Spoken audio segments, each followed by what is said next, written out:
নমস্কার। শোনা কথা কথা শোনা, যখন কথা শুনবার এত ইচ্ছে তখন শুনতেই হবে এমন একজনের কাছ থেকে যাকে আমরা সকলে প্রচন্ড ভালোবাসি, শ্রদ্ধা করি, তার গুণ, তার স্বভাব, তার কাজ। She is so vivacious, the ever gorgeous, wonderful person and eminent director, writer, journalist, activist, আর কি বলবো, Sudeshna Roy. Thank you so very much for allowing me যে আমি তোমার বাড়িতে তোমার এখানে এসে তোমার সাথে গল্প করার সুযোগ পাচ্ছি। Thank you so much for coming. কারণ তো হাঁপিয়ে উঠেছিলাম একটা সময়, সবকিছুই ফোনে হচ্ছিল, সবকিছুই লং ডিস্টেন্স। তুমি যে কাছে এসে কথা বলছো, I am so happy. Absolutely, মানে এই ডিজিটাল আড্ডার মধ্যেও তো একটু কাছাকাছি স্পর্শ চাই, তাই না? কতক্ষণ জানলায় বসে গল্প হয়। অ্যাবসলিউটলি, ডিজিটাল আড্ডার মধ্যে যেটা অবশ্য একটা জিনিস, আমি আগে একটু চ্যালেঞ্জ ছিলাম, কিন্তু এই এক বছরে আমি আর চ্যালেঞ্জ নেই। তুমি চ্যালেঞ্জ কিছু মানে থাকলেও nothing is challenging for you, you always overcome. No, that's true. I tried to. Because there's so much to learn and I'm always learning from everybody, especially among the younger generation. I always keep assistants who are at least 30 years, 40 years younger than me. Well, are they gone now? Thank you for the compliment. Sudeshna দি, তুমি তো এত কিছু কাজ করেছো, তুমি তোমার ক্যারিয়ারের জার্নালিজম থেকে শুরু করে everything. What has been the most exciting phase of professional life তুমি জিজ্ঞেস করো? Most exciting phase has been starting something new. You know, I can't really, when I was into journalism first, তখন যেটা হয়েছিল যে আমি যে পত্রিকায় গেছিলাম সেইখানে প্রথম মেয়েদের রেগুলার বেসিসে নেওয়া হচ্ছিল, তারপরে আরেকটা পত্রিকায় নেওয়া হচ্ছিল, মানে আমি 3টে শিফটে যখন নাইট শিফট।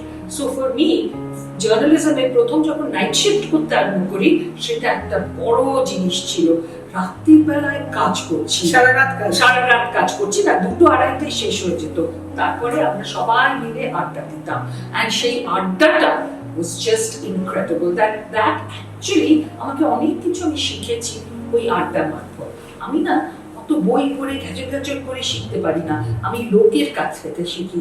আজও তাই জন্য আমি যে বললাম, সমস্ত young people who have read, who are very well informed, তাদের সঙ্গে খুব মিশি এবং তাদের প্রশ্ন করি এবং দেখি। That's how I learn. That is exciting. Second time যেটা এক্সাইটিং ছিল, যখন আমি ফার্স্ট অডিও ভিজুয়ালি এলাম, দ্যাট ওয়াজ ভেরি এক্সাইটিং। কারণ আমি মানে ক্যামেরার পেছনে, হ্যাঁ ক্যামেরার পিছনে মানে বলতে আমি তখন এডিটিং বা ক্যামেরা বা এইসব নিয়ে না আমি কোনো পড়াশোনা করিনি, সত্যি কথা বলছি। সেই জন্য আমার everything was new to me. তো এডিটে যখন যাচ্ছি, আমার মনে আছে একটা উইমেন্স ম্যাগাজিন করেছিলাম, তো আমার খালি মনে হচ্ছে রান্না করতে তো অ্যাকচুয়াল রান্না করতে তো অ্যাটলিস্ট একটা ডিশ তৈরি করতে মিনিমাম 15 থেকে 20 মিনিট লাগে। তো সেইটাকে আমি এডিট করে 5 মিনিটে দেখাবো কি করে। সো ওই জন্য আমি এডিটে বসে থাকতাম, and I learned the ways of understanding, যে কি করে একটা জিনিস যখন আমরা শুট করেছি বেশ 20 মিনিট 25 মিনিট, সেটাকে কেটে ওই 5 মিনিটে আনতে হবে যাতে কেউ ফলো করতে পারে। দ্যাট ওয়াজ ভেরি এক্সাইটিং, যেদিন আমি সেইটা বুঝতে পারলাম। And thirdly, যখন I keep shifting professions and অন্যগুলোকে রেখে দিই, তার সঙ্গে একটা করে অ্যাড করি। তো তারপরে যখন আমি চাইল্ড রাইটস কমিশনে গেলাম, সেইখানে গিয়ে প্রথম দিকে আমার মনে হলো বাবা কত আইন পড়তে হবে, I am not a lawyer, কি করে হবে। কিন্তু কাজ করতে করতে করতে যেদিন আমি মানে হঠাৎ দেখলাম একজন আমাকে প্রশ্ন করছে, আচ্ছা শুনুন, আমি কি এই যে চাইল্ড ম্যারেজ হয়েছে, এবার এখানে আমার এফআইআরটা কে করবে, আমি সঙ্গে সঙ্গে বলতে পারলাম। 0 এফআইআরও করতে পারে, যে কেউ করতে পারে। হঠাৎ আমার মনে হলো যে আমি হঠাৎ কেউ সবকিছু শিখে গেছি কাজ করতে করতে। এই ফিলিংটা যতবার হয়, I feel really out of this world. নতুন কিছু সবসময় এক্সপেরিমেন্ট করতে তুমি এগিয়ে চলো। এখনো অব্দি লিস্টে কি কিছু রয়েছে যেটা না ছোঁয়া? দেখো, আমি একটা phase in life where I got, আমি মনে করি আমি জীবনে অনেক কিছু পেয়েছি, মানে আই ডোন্ট হ্যাভ রিগ্রেটস। আমার যখন ছোটবেলায় আমার মনে আছে যে আমাকে সবসময় বলা হতো, আমি খুব সাজতে ভালোবাসতাম, এখন দেখলে বুঝবে না কেউ, কিন্তু আমি ভীষণ সাজতে ভালোবাসতাম। আর আমার মার যে গয়নাগুলো দেখতাম, বলতাম যে এটা কোনটা তুমি আমাকে দেবে, কোনটা তুমি দিদিকে দেবে, এই সমস্ত সবসময় আমার একটা প্রশ্ন ছিল। তো আমি প্রাণ করে যে গয়নাগুলো আমি চেয়েছিলাম মার কাছ থেকে সেগুলো পেয়েছি, এবং তারপরেও আমি আমার ঠাকুমার গয়নাও পেয়েছি। তারপরেও যখন when I started growing up, আমার মনে হয়েছে যে এইটা না দেখতে, আর আমি দেখো সোনা রূপো স্টোনস যেরকম পড়েছি সেরকম চামড়ার গয়নাও পড়েছি, আবার মেটালের গয়নাও পড়েছি, কাঁচের গয়নাও পড়েছি, ফুলের গয়নাও পড়েছি, কাগজের গয়নাও পড়েছি। So to me jewelry is a work of art and I have enjoyed that. আর আমি যখন সেইটা পুরোপুরি পেয়ে গেছি। আরো অনেক কিছু পেয়েছি আমার জীবনে, 5 স্টারে খেতে যাওয়া, আমার নিজস্ব গাড়ি, আমার বাড়ি, আমার কোনোদিন ছাদ মাথার উপরে ছাদের কথা সেরকম ভাবে ভাবতে হয়নি। আমি অনেক বেরিয়েছি, যেখানে যেখানে যেতে চেয়েছি। এখন একটা দুটো জায়গা বাকি আছে, যেরকম আমার ছেলে গেছে, ও গিয়ে বড়োরা রিয়ালিস্ট দেখে এসছে, তো আমি সেটা দেখতে যেতে চাই, কিন্তু ও আমায় বলেছে তুমি পারবে না, তোমার বয়স হয়ে গেছে। আমার খুব মানস সরোবর যাবার ইচ্ছে, কিন্তু সেটাও বলেছে তোমার বয়স হলে তুমি পারবে না, বাট ওকে সেটা আমাকে দেখাতে হবে। আর এখন আমি I want to do things যেটা I can give back something. এত পেয়েছি তো এবার it's time to give back, because আমি তো এসব নিয়ে যেতে পারবো না। কোথায় যেতে হবে না প্লিজ, এসব যাওয়ার কথা প্লিজ বলো না। Thank you. এতদিন পরে তোমার সাথে সাক্ষাতে দেখা হয় ভীষণ ভালো লাগছে, কারণ তোমাকে আমি নানাভাবে সবার মতোই দেখেছি, আবার একটা ছোট্টভাবে তোমার সাথে একটা ছবিতে কাজও করেছি আমরা একসাথে। হ্যাঁ, and that's very popular, ওটা যখন দেখায় লোকে দেখে। ট্রু, একটা মজার ছবি, দেখ কেমন লাগে। সো আর ভবিষ্যতে ভেরি রিসেন্টলি কোনো সিনেমা করার কিছু? হ্যাঁ, আমি একটা সিনেমা না, আমি এখন কাজ করছি একটা series for an OTT platform.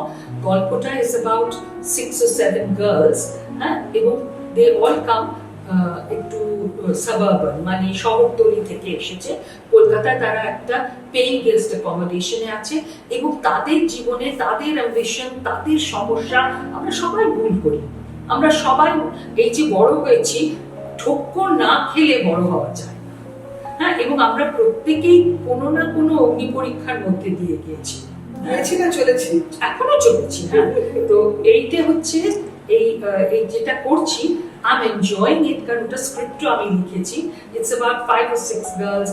একটা মানে মেয়ে, তার একটা বিশাল প্রবলেম হচ্ছে যে সে ছিল সিঙ্গল মাদারের মেয়ে, তো তারই প্রচেষ্টায় সে একটি তার মাকে তার পুরনো প্রেমিকের সঙ্গে মিট করিয়ে বিয়ে দিয়েছে। সেটা ছিল, হ্যাঁ, কিন্তু এখন তার পরে হার সমস্যা is that her mother is pregnant, এবং সেইটা নিয়ে সমস্যাটা কি, সমস্যাটা কিন্তু মা প্রেগনেন্ট সামাজিক ইয়ে নয়, যে প্রেগনেন্ট মানে মা তো আমাকে আর অতটা ভালোবাসবে না, I won't be the shiner show of her eyes. তো এই ধরনের ছোট ছোট প্রবলেমস যেগুলো আছে, অন্যগুলো আমি বলবো না, there are much larger problems that I have dealt with in this series. Let's see সেটা কিরকম দাঁড়ায়, তোমাকেও বলবো। তুমি যদি একটা ছোটখাটো রোল করতে রাজি, আমার সাইজটা তো ছোটখাটো না, আমি ছোটখাটো রোলই কেন করি? আমার তো all the girls are very young. I wish it was like 15 years ago I we know, discussed. I know. But thank you so much. বেচারি তোমার সাথে দেখা হলেই তো একটা হ্যাপি ফিলিং হয়। Thank you.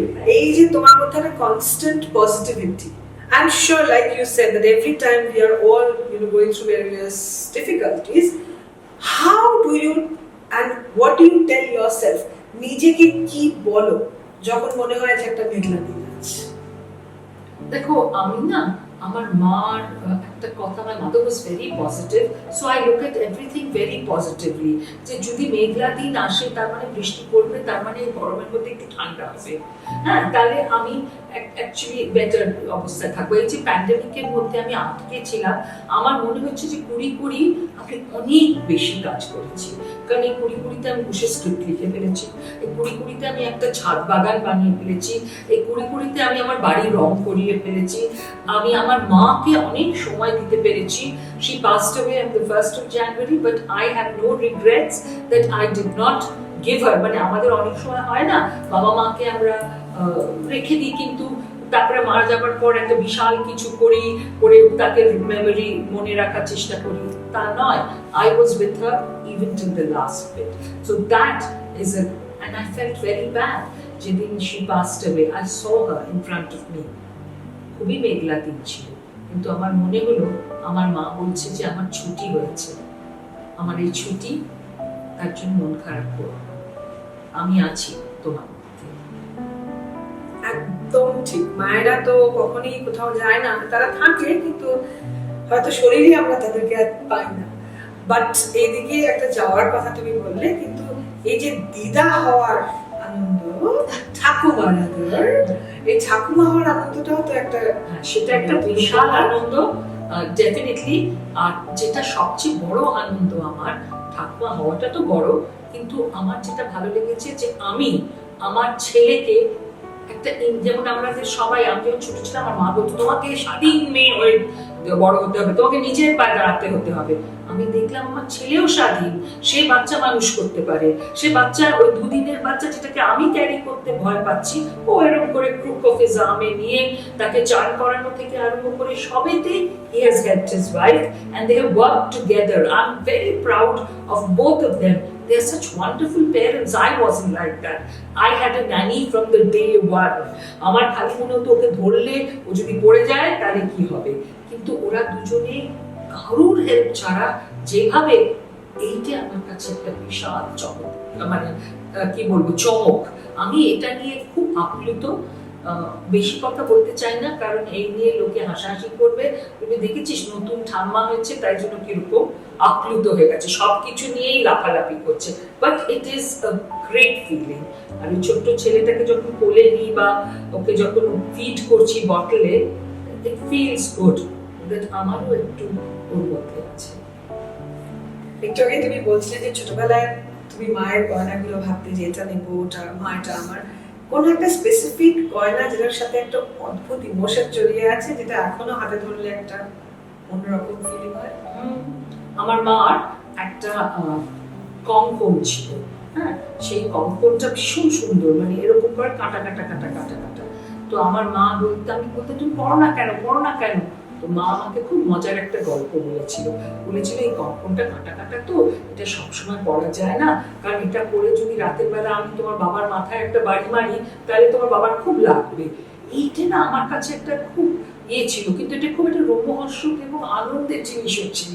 বাবার লাগবে বলে না, আমার মনে হতো বাবা এই গয়নাটার কত স্ট্রেংথ, হ্যাঁ, কারণ আমার ওয়েপন অলসো। কিন্তু সেই কঙ্কনটা এখনো আমার আছে, এবং সেই কঙ্কনটা মাকে বলেছে এটা কিন্তু তুমি দিদিকে দেবে না, ওই কঙ্কন জোড়া দুটোই আমাকে দেবে, এতে দুটো হাতে আমি এরকম ভাবে মারতে পারি। যাই হোক, সেই কঙ্কনটা আজও ধরলে আমার গা ছমছম করে, আমি শিহরিত হই। কিন্তু দ্যাট ইজ নট অল। আরেকটা জিনিস আমার খুব পছন্দের গয়না রয়েছে, যেটা হচ্ছে একটা মণিপুরি ডিজাইনের একটা সোনার হার, যেটা আমি যখন খুব রোগা ছিলাম পড়লে আমার সবাই বলতো এ বাবা তুই যা গয়না করছিস মনে হচ্ছিল গয়নাটা গিলে খেতে আসছে, কিন্তু এখন আমি তো সুন্দর গায়ে আমার অনেক হয়েছে, তাই এখন যখন আমি গয়নাটা পরি, it looks wonderful, it reminds me of my mother, it reminds me of my grandmother. How beautiful. যখন কাউকে কিছু একটা বলতে ইচ্ছে করে, কিন্তু সবকিছু তো আর কথায় বোঝানো যায় না, আমি শিওর যে তখন কিছু কিছু অন্য স্ট্র্যাটেজিও কাজ করে। কাউকে কিছু কথা না বলে কিভাবে বোঝাও তুমি? খুব ডিফিকাল্ট, খুব ডিফিকাল্ট, বিকজ কথা আমার কাছে ইজ ভেরি ইম্পর্টেন্ট। বাট কথা না বলে যদি বলো, তাহলে আমি মানুষকে একটা ছোট প্রেজেন্ট দিয়ে বা একটা কিছু করে দিলাম তাদের জন্য, আমি তাদের ঘরটা সাজিয়ে দিলাম, বা আমি জানি যে আমি ধরো আমার ছেলের বউ, হ্যাঁ, বা আমার ছেলে একটা টাইমে আমি ওকে যখন হি ওয়াজ কোর্টিং, মানে ওর গার্লফ্রেন্ড ছিল ওর বউ, তো সেই সময় আমরা খুব একটা আমাদের কমিউনিকেশন নেই, but the only way I could help him was by taking him along to buy a gift for his girlfriend. at that point of time, who later became a wife. And ও আমায় বলেছিল, শোনো তোমাকে তো বাবা কোনোদিন diamond ring দেয়নি? আমি বললাম, না তো দেয়নি তো। বলে ইউর সাচ, যখন ছোট ছিল, বলে you were really cheap, you didn't get a diamond ring, তাও তুমি বাবাকে বিয়ে করলে।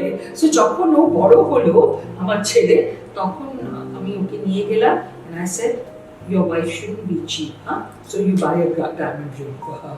So that was the way I helped him. That was the way I showed him my love. That was the way I guided him. How sweet you are. You're so cute. So that's the way it is. You are so sweet. So as a successful partner, 32 বছর তোমাদের সম্পর্ক, as such a great mother, as such a wonderful mother-in-law, কিছু relationship tips যদি আমাদের দাও, যাতে as human beings আমরা যদি আরেকটু, if we can become purer and better. With your husband, কখনো সব কিছু তাকে বলবে না, আর কিটির কিটির করবে না। মাঝে মাঝে তুমি ধরো, এই তুমি কেন এটা খাচ্ছ, কেন তুমি ওটা করছো, কেন তুমি শুয়ে আছো, এটা রোজ বলবে না। একদিন এমন বলবে যে উঠে দাঁড়াবে। বুঝতে পেরেছো? That is the first thing. এটা রোজ রোজ ঘ্যান ঘ্যান করবে না, দেবে ঠিক আছে, যা ইচ্ছে তুমি দড়িটা দাও দাও দাও, তারপরে যখন গলায় দড়ি দিতে যাচ্ছে তখন একেবারে উঠে দাঁড়াবে। এটা হচ্ছে with your husband. Okay, with your son be a friend, or with your daughter, তার সঙ্গে বন্ধুত্বের সম্পর্ক, এটা ইজ ভেরি ইম্পর্টেন্ট। এবং আমার ক্ষেত্রে যেটা হয়েছিল, আমার মা আমার ছেলেকে ডিসিপ্লিন করার দিকটা মা করেছিল। এবং আমি আর ও দুজনে মিলে, আমার মনে আছে আমি হয়তো অনেক লেটে বাড়ি ফিরেছি, আমরা দুজনে মিলে লুকিয়ে লুকিয়ে পিৎজা খেতে যেতাম, যেটা আমার মা একদম পছন্দ করতেন না, কারণ মা বিলং টু দ্যাট জেনারেশন যেখানে বাইরে খাওয়াটা শুড বি অ্যান ওকেশন। ওরকম হুট করে গিয়ে ফাস্ট ফুড খেয়ে এলাম, সেটাতে ওনারা বিশ্বাস করতেন না। তো that is it, and I been a friend, I been very open. আমার একটা গল্প বলতে ইচ্ছে করছে। আমার ছেলের তখন 16-17 বছর বয়স, তখন আমি হঠাৎ ওকে একদিন আমার জীবন সম্পর্কে ওকে বলতে চাইলাম। আমি ওকে বলতে চাইলাম যে আমার আগে একটা বিয়ে হয়েছিল, তো আমি অনেক ইয়ে করে আমি বললাম, জানো তো, আমি তোমাকে এখন বলা উচিত যে আমি, your father was not the first husband that I had, আমার আগে একবার বিয়ে হয়েছিল। Yeah, I know, everybody said, আর তুমি তো ছোটবেলায় বহুত ছেলেদের সঙ্গে ঘুরে বেড়াতে। আমি আমাকে সবাই বলেছে তোমাকে উড স্ট্রিট ওয়ান্ডার বলতো ওরা, কারণ তুমি উড স্ট্রিটে শর্টস পরে ঘুরে বেড়াতে। আমি তারপরে আর ওর সঙ্গে কোনোদিন সোজা কথা বলার চেষ্টা করিনি। So this is how my conversation with my son has been. So this is be open, call a spade a spade. তার সঙ্গে স্বাভাবিকভাবে কথা বলো, talk about your own experiences. You're not somebody যে একেবারে তার কোনো দোষ নেই, দোষে গুণে মানুষ। সেই দোষগুলো তো শুধরেই আমি আজকে এই জায়গায় এসেছি। আমি তো ভুল করেছি, সেটা মানছি, কিন্তু সেই ভুলের প্রায়শ্চিত্তও করেছি, এবং সেইগুলো নিয়ে be open about it. R as a grandmother, just spoil your little grandson or granddaughter. তোমার তো দায়িত্ব নেই, তুমি তো চলে যাবে, তারপরে ওরা বুঝবে। তুমি এখন যত ইচ্ছে আদর দেবার দিয়ে দাও। And just last একটা দুটো প্রশ্ন করতে চাই, the secret behind এই যে সবসময় মুখে একটা 16-year-old গার্লের স্মাইল আছে তোমার, মানে এই হাসিটার বয়স তো 16-র উপরে ওঠেই না, এটাকে আরো ইমপ্রুভ যে করছো বছরে বছরে, what is the biggest secret? Biggest secret কি জানি না, মানে আমি নিরামিষ খাই। ওকে, হ্যাঁ, আমার এখন আমি ডিসাইড করে নিয়েছি যে আমার এত জামা কাপড়, আমি আর একটাও জামা কাপড় কিনবো না। হ্যাঁ, আর আমি ভীষণভাবে এনভায়রনমেন্ট নিয়ে আমার একটা জেদ আছে। আমি খুব গাছকে গান শোনাই, গাছের সঙ্গে কথা বলি, এইগুলো না ইজ সামথিং। আমি উপরে গিয়ে আমার যদি কোনো সমস্যা থাকে, আমি গাছের সঙ্গে কথা বলি, কিছুক্ষণ পরে আমি খুব মন শান্ত করে আবার নিচে চলে আসি, তার সঙ্গে গানও শুনি। আমি ওদের মাঝে মাঝে ভীষণ চিনচান চিনচান গানও শোনাই, আবার মাঝে মাঝে মানে গজলও শোনাই। তো আমার দুটো কুকুর আছে, তাদের সঙ্গে খেলি, এবং তাদের একটা সমস্যা আছে। আমার একটা ছোট্ট পাগলি আছে আর একটা ছোট্ট গুগলি। না, গুগলি কিছুতেই মানে বিদেশি গান যেটাতে ড্রামস আছে সেটা পছন্দ করে না, সেটা বাজালেই ও ক্যাকা করে চলে যায়। তো ওকে দেখি, আর শোন আমরা ওটা নিয়ে খেলি, অ্যালেক্সাকে বলি play fire on the water, এটা যেই বাজে ও ক্যাকা করে চলে যায়। আবার তারপরে আমরা বলি ওকে প্লে জগজিৎ সিং, যেই হয়ে যায় মুখটা এমনি এমনি করে জগজিৎ সিং শোনে। এইসব দেখতে দেখতে এই ছোট ছোট আনন্দ নিয়েই আমার জীবনটা আরো সুন্দর হয়ে উঠছে। মানে তোমার সাথে কথা বলতে শুরু করলে শেষ করতে ইচ্ছে করে না, বাট অফ কোর্স আজকে তো মনে টাটা বাই বাই করবো। So message from you for all the people যারা তোমাকে সেন্ড গোল্ডেন ডায়মন্ডস এর শোনা কথা শোনা উইথ মি আমাকে আমাদের দেখছে, একটা message from you to us. যেটা হচ্ছে যে যেটা মনে হবে করে ফেলো, ভয় পেও না। যদি মনে হয় এই যে ওর হাতে যেটা আছে সেটা খুব সুন্দর, যদি পারো কিনে ফেলো, করে ফেলো, কি নিজে খেটে কেনো। ভেরি ইম্পর্টেন্ট, এটা খুব ইম্পর্টেন্ট। এটা আমি মনে করি যে কেউ দেবে সেটা ভাববে না। আমি ছোটবেলা থেকেই ঠিক করে রেখেছিলাম যে কেউ দেবে সেটা ভাববো না, আমি নিজে কিনবো, এবং সেটাই আমি করেছি। আমি যখন নিজের একটা গাড়ি কিনেছি তখন আমার শাশুড়ি আমায় বলেছিলেন যে এই প্রথম আমি দেখলাম একটা মেয়ে নিজের পয়সায় গাড়ি কিনলো। তাতে আমার ননদরা বলেছিলেন কেন আমরা তো বাড়ি কিনেছি, বলে বাড়িতে সবাই কেনে, কটা মেয়ে গাড়ি কেনে। তো আমি সেই গাড়ি কিনা যেরকম আমার খুব কষ্ট হয়েছিল, আমি তখন অনেক কিছু কমিয়ে দিয়েছিলাম, because I was paying EMI, কিন্তু অনেক খাটতে হয়েছিল, কিন্তু আমার জেদ ছিল, জেদটা বজায় রাখবে। জেদ বজায় রাখতে হবে, কিন্তু গর্ব ব্যাপারটাকে আমার মনে হয় একটু দূরে সরিয়ে রাখাটাই ভালো, তাই না? একদম ভাববে না যে তুমি বিশাল কিছু। আমাকে অনেক সময় অনেকে বলে যে এই আজকেই যেরকম বললো এই কি তুই একলা একলা চলে গেলি ওরকম একটা প্রোগ্রামে, তোর মতো না তুমি একলা একলা যাবো কি, দোকলা নিয়ে যাবো কি, যত লোক নিয়ে যাবো তত তো আমার সমস্যা, একে কোথায় দেবো, ওই গাড়িতে কে যাবে, ওকে খুঁজে বার করো। আমি একা একাই করছি, যে কদিন একা একা করতে পারবো করবো। আমি কে যে আমার দোকা লাগবে, আমার বডিগার্ড লাগবে? আমি হিউম্যান বিং, আমি সততার সঙ্গে কাজ করেছি, আমার কোনো গর্ব নেই, আমার আনন্দ আছে। Thank you so much. আন্তর্জাতিক নারী দিবস একদম সামনে, এবং তোমার মতো একজন মানুষ, একজন মহিলা, একজন নারী, এবং as such a great friend I would like to say, because you are somebody যার সাথে কথা বললে অনেক কিছু বলে দেওয়া যায়, একটু ভয় লাগে না যে সুদেশনাথীর বাইরে ওই কথাটা যাবে, which I think is such a great feeling. একটা ছোট্ট উপহার from Senco Golden Diamonds. It's a small token of love. Thank you so very much, Sudeshnathi, for your time. You know, these are great moments. Tokens of love are always appreciated. And I'm so happy. Thank you, Senco Gold and Diamonds. Thank you so much. সকলে খুব ভালো থাকবেন। নমস্কার। নমস্কার।